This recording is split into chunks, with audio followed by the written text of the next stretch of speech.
guns and hammer skins. You wear my nuts on your Nazi chins. I look good in uniform. Welcome to part 5 of my ongoing educational series about the nature of fascism, produced with the goal of hoping that people will further and better oppose fascism. Today's topic is anti-democratic control and the centralization of power. Ultimately, I think today's topic, the anti-democratic control and centralization of power prevalent in fascism, is probably one of the easier topics for people to understand when it comes to discussing fascism. This is because its authoritarian nature is one of the best known features of fascism. However, as I will show today, it is not the only feature, and in order to understand how this part of fascism operates, we do have to understand elements of democracy first. Why would I insist that we begin a video about fascism with an understanding of democracy?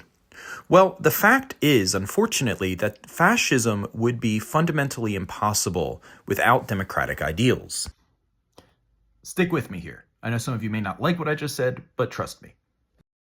To be very simplistic about what democracy is, we can say that democracy is the claim that the people deserve a voice in how they are governed and who they are governed by.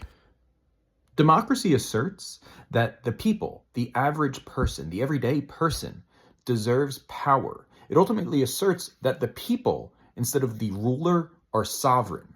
The people are the ones who make the choices. The fascist is opposed to the concept of democracy.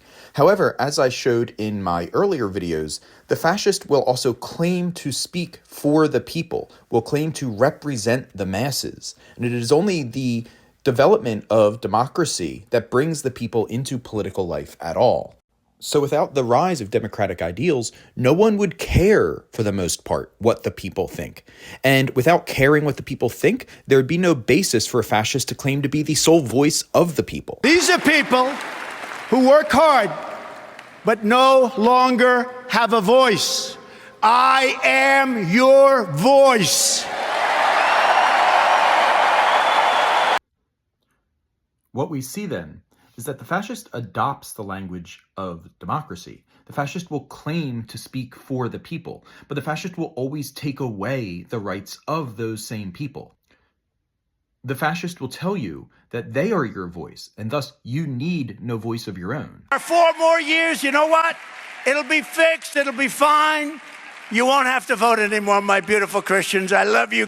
We should understand then that the fascist goal is to use the voice of the people and the language of democracy to subvert democracy, to centralize power in their own hands in opposition to the very principles of democracy.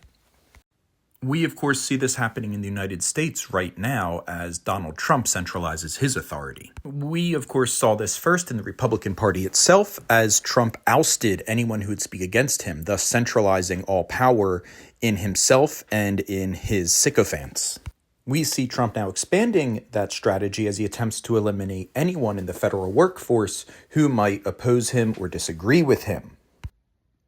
Make no mistake, Trump is attempting to centralize power in a way that is fundamentally undemocratic.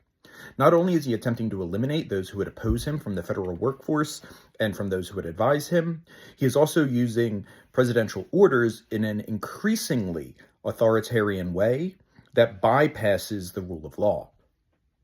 Sadly, the Supreme Court opened the door to this when they decided the president was above the law. The Supreme Court, unfortunately, has made it possible for this kind of centralization of power to run rampant.